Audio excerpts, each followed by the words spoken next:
The emergency room was filled with the usual chaos, the sounds of alarms, and the hustle of nurses and doctors moving swiftly. Dr. Marcus, a skilled African-American surgeon, was in the midst of his shift when the ambulance arrived. The patient, a woman in her 40s, was rushed in on a stretcher, her body battered from a violent car accident. She was in critical condition.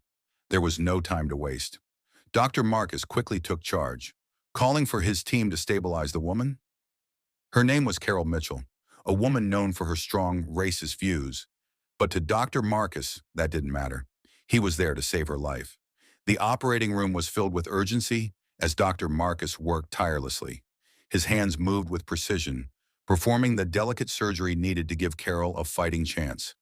As the hours passed, the team pushed through their fatigue, determined to save this woman, no matter her history or opinions. They finally managed to stabilize her. It wasn't over yet, but Carol had survived the hardest part, thanks to Dr. Marcus's unwavering focus and expertise.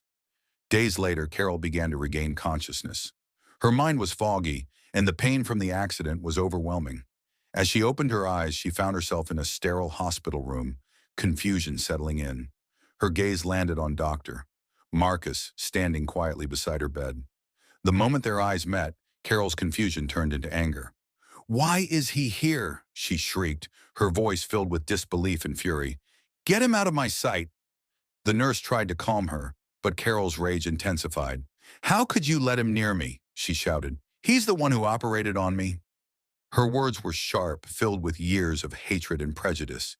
It was as if the very idea of a black doctor saving her life was beyond her comprehension. But Dr. Marcus, calm as ever, didn't flinch. He simply stood there, waiting for her to calm down, knowing that this moment was bigger than any of the physical pain she was experiencing. "Listen," Dr. Marcus finally spoke, his voice gentle yet firm. "When you were lying there unconscious, I didn't see your skin color. I didn't see your views. I saw a life that needed saving. That's all."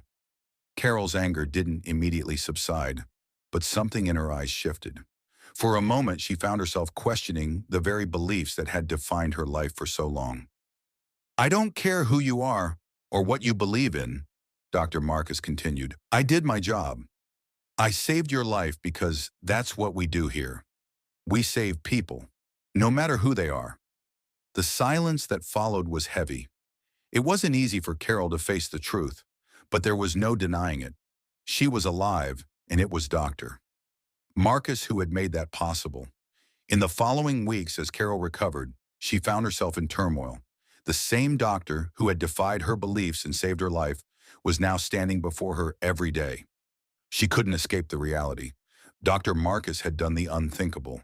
He had saved her, and in doing so, he had forced her to confront her own prejudices.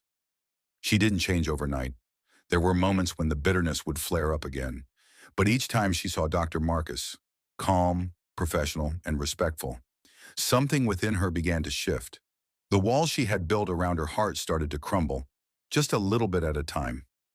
Months later, Carol walked out of the hospital, no longer the same person who had entered. The journey of healing had not only been physical, but emotional as well. Dr. Marcus's quiet professionalism and unflinching dedication to his duty had slowly begun to change her heart. It wasn't an easy change, and it wasn't immediate.